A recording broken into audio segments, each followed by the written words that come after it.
Welcome to this online lecture for Europe since 1848. Today we're going to be talking about post-war Europe and the crisis that it creates for liberalism. Let's get to it. Let's begin this lecture by going back. It's August 1941. World War II has been raging for almost 2 years. The United States, however, is not yet involved. Still, the U.S. has been working closely with its ally, Great Britain, by providing materials and weapons for the war effort.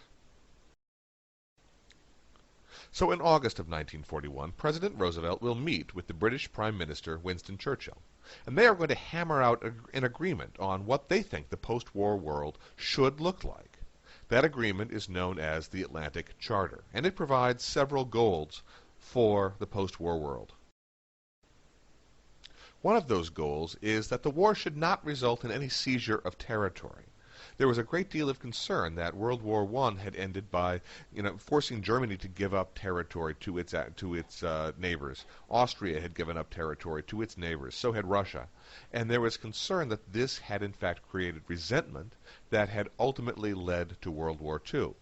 So one of the first goals for the post-war world is that whatever happens, there should be no exchange of territory. They also agree that all European peoples should have the right to govern themselves. Self-government was a very, very important idea for both Churchill and Roosevelt, and so they insert it into the Atlantic Charter. They also talk of the need to end tariffs and any barriers to free trade. And most interestingly, at least to me, they insert the freedom from fear and want into the Atlantic Charter. Now, I'd like you to look at these four goals. They represent a number of the isms that we have discussed thus far this semester. Can you guess which ones?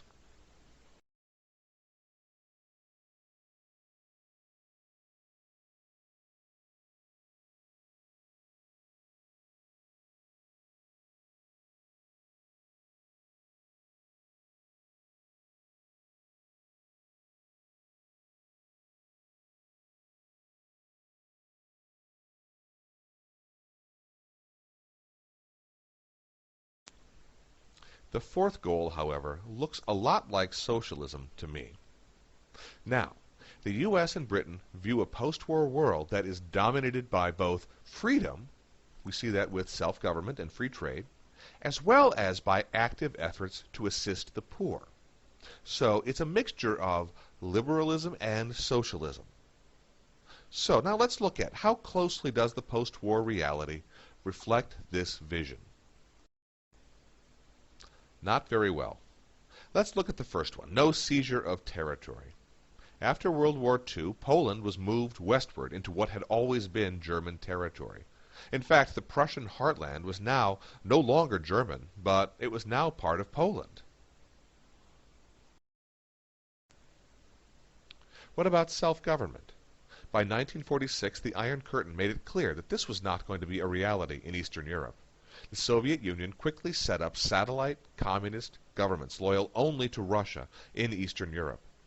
Poland, Czechoslovakia, Hungary, Romania, Bulgaria, and East Germany became totalitarian states modeled on Stalin's Soviet government. So what about the freedom from fear and want? Well, World War II will leave millions starving, millions homeless, and millions unemployed. Moreover, there was no freedom from fear.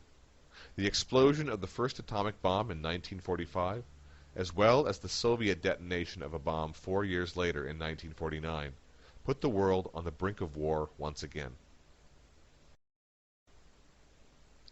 So what went wrong? How did we go from the ideals of the Atlantic Charter to the chaos of the post-war world?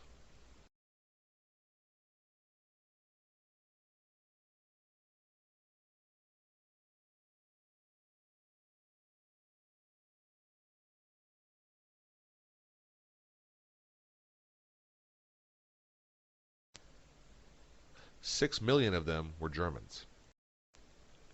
15 to 25 million of them were Russians. 6 million Poles died. Just over 500,000 Frenchmen died. Just under 500,000 British people died. And 418,000 Americans died.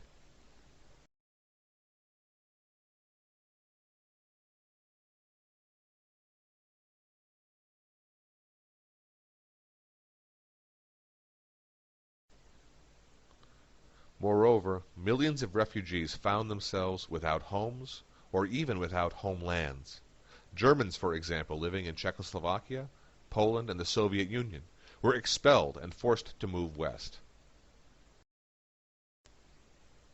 This quote from historian Tony Judt sums up what most Europeans were feeling.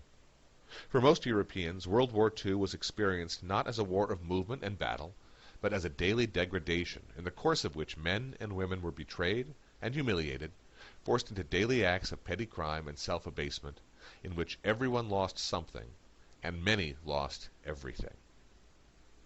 It's this attitude that will feed the growth of totalitarianism and will challenge liberalism across the continent. But what does any of this have to do with Orwell and 1984, the book we're reading in class? Well, George Orwell wrote 1984 in 1948. He described what he saw going on around him in this book.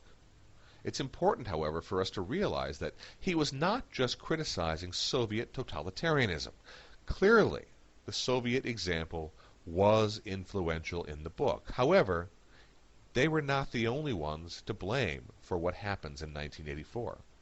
He's also faulting what he saw happening in the West. Much of this came from his experience during the war, where he worked for the Ministry of Information for the British government. His job was essentially to create propaganda. Every day he would make up news that was supposed to keep the nation fighting and upbeat.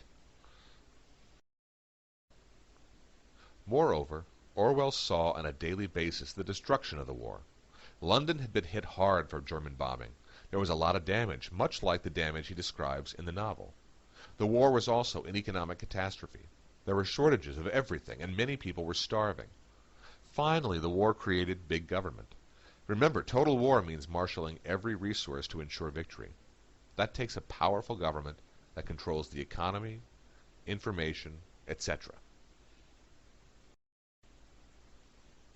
Thus, when Orwell said Big Brother is watching you, he wasn't simply threatening what could happen if the Soviets were allowed to take over Western Europe. Instead, he was talking about something far broader, a danger he saw in modern society in general. We'll continue talking about this in class as we go along.